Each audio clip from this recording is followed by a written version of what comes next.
ये हमारे पास top load washing machine है सैमसंग का। इसमें प्रॉब्लम क्या है, कस्टमर ने बताया इसका रोल निकल चुका है। ये सेंटर में जो व्हील लगा होता है इसमें ये रोल लगे होते हैं, दो लेफ्ट और राइट साइड दो रोल होते हैं। इसके साइड से लॉक घिस जाते हैं या फिर टूट जाते हैं, ये निकल जाते हैं। ये सिंपली चेंज भी हो जाते हैं। अगर आप पूरा व्हील चेंज करवाना चाहते हैं तो पूरा व्हील भी चेंज होता है। अब हम इसको स्पिन फंक्शन पे लगा के चेक करेंगे। स्पिन फंक्शन पे इसलिए लगा के चेक कर रहे हैं क्योंकि कभी कभी कस्टमर प्रॉब्लम कुछ और बताता है, होती कुछ और है। बाद में अगर हम इसको पहले खोल देंगे तो फिर प्रॉब्लम कुछ और निकलती है, तो वो ब्लेम हमारे ऊपर डाल देता है, भैया आपने खराब कर दी, ये कर दी, वो कर दी।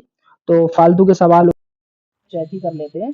तो चेक करने के बाद हमने ये पता चला हमारी मशीन बिल्कुल ओके, बिल्कुल फर्स्ट क्लास है। तो हम सिंपल इस व्हील को खोलेंगे, खोलने के बाद में इस पे नए रोलर डालेंगे। ठीक है, इसमें एक पेंच लगा होता है, वो जो टामी से खुल जाता है। आप 10 की टामी से गोटी टामी लगा के खोलेंगे तो खुल जाएगा। ये सिंपल है, इजी होता है। कभी कभी केसेस में हार्ड मिलता है ये, तो ये हार्ड नहीं है, सिंपली इजीली ये रिमूव हो जाएगा।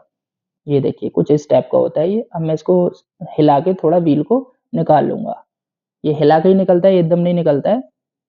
ये देखिए तब तो इसका पूरा क्लीन ही है, थोड़ा बहुत डस्ट वगैरह लगा हुआ है। और ये देखिए ये इस टाइप का खजाना हमें मिलता रहता है मशीन में। अब क्या होता है, ये मशीन चलता और ड्रेन क्लिच में जाके ये फंस जाता। अब वहां से पानी लीकेज की प्रॉब्लम आती या फिर मशीन रेंज पे जाके दिक्कत करती स्पिन के टाइम पे जाके। कभी टाइम बढ़ जाता, कभी कम हो जाता, इस टाइप से। ये देखिए हमने नए लगा लिए हैं इसमें रोल। अब लगाने के बाद में सिंपल हम मशीन में दोबारा इसको फिट कर देंगे। ये देखिए ये सिंपल इस स्टेप से एडजस्ट हो जाता है। अब दोबारा से पेंच वगैरह लगाएंगे, इसकी कैप वगैरह लगाएंगे और ये इजीली फिक्स हो चुका है। ये देख सकते हैं। अब इसको हम टेस्ट करेंगे फाइनल। ये देखिए लेफ्ट राइट दोनों घूम रही है, कोई साउंड वगैरह कुछ नहीं आ रहा है इसके अंदर। तो इस वीडियो में इतना ही, मिलते हैं नेक्स्ट वीडियो में।